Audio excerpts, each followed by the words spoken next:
La curiosité, apprendre, c'est ce qui a guidé mon parcours. Et du coup, je me suis intéressé aux disciplines d'éveil très tôt, à la géologie, à la démographie, à l'écologie, à l'histoire. Et finalement, la géographie était au carrefour de tous ces questionnements. Donc de l'histoire, j'ai progressivement bifurqué vers la géographie, une géographie environnementale qui s'intéresse aux interactions humains-environnement.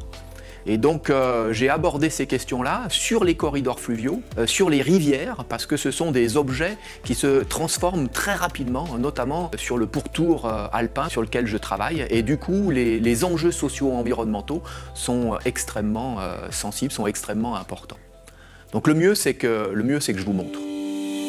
Je m'intéresse aux changements fluviaux. Comment se transforme une rivière et qu'est-ce qu'il explique? Quels sont aussi les problèmes sociétaux ou environnementaux qui peuvent en résulter? Comment les humains le perçoivent et comment ils abordent ces problèmes? Une rivière qui s'enfonce parfois de plus de 10 mètres, ce n'est pas anodin.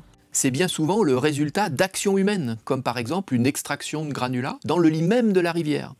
Il y a des conséquences écologiques et socio-économiques. Des ponts peuvent s'effondrer, des digues céder et des personnes être à nouveau inondées. Des puits de captage pour l'alimentation en eau potable peuvent être déconnectés de la nappe phréatique. Des espèces, notamment piscicoles, peuvent disparaître. Dans d'autres situations, les marges de la rivière se boisent.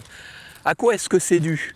Quelles en sont les conséquences? C'est tout ça que j'essaye de comprendre. Où, quand, avec quelle intensité et surtout pourquoi. Du coup, quels sont les effets des barrages sur les cours d'eau? Les effets des digues, de la modification de nos pratiques agricoles ou pastorales, notamment après la Deuxième Guerre mondiale, et plus récemment de l'urbanisation, et notamment de l'urbanisation galopante que l'on observe dans les pays du Sud. Pour aborder ces causalités, il faut aussi s'intéresser au processus. Le transport des sédiments dans la rivière, l'érosion des berges, le fluide flottant, le processus de végétalisation, car il nous éclaire sur l'enchaînement des faits et les ordres de grandeur qui sont en jeu. Le travail par hypothèse est important afin de se méfier du biais de confirmation et pouvoir lier rétrospectivement cause et effet. Depuis quelques années, nos méthodologies se sont profondément transformées. Nous utilisons de plus en plus d'images acquises par les satellites, mais aussi via de nouvelles techniques que nous déployons avec notamment les drones et les nouveaux capteurs, comme les capteurs hyperspectraux ou les capteurs thermiques pour prendre la température des cours d'eau. Et cette température nous renseigne notamment sur l'état de stress des arbres riverains ou encore le lien du cours d'eau avec sa nappe. Peut-on réparer, préserver? Peut-on atténuer les effets de certaines actions? Doit-on modifier nos pratiques de gestion, notre législation? Autant de questions qui ouvrent sur des échanges très étroits avec les gestionnaires de cours d'eau.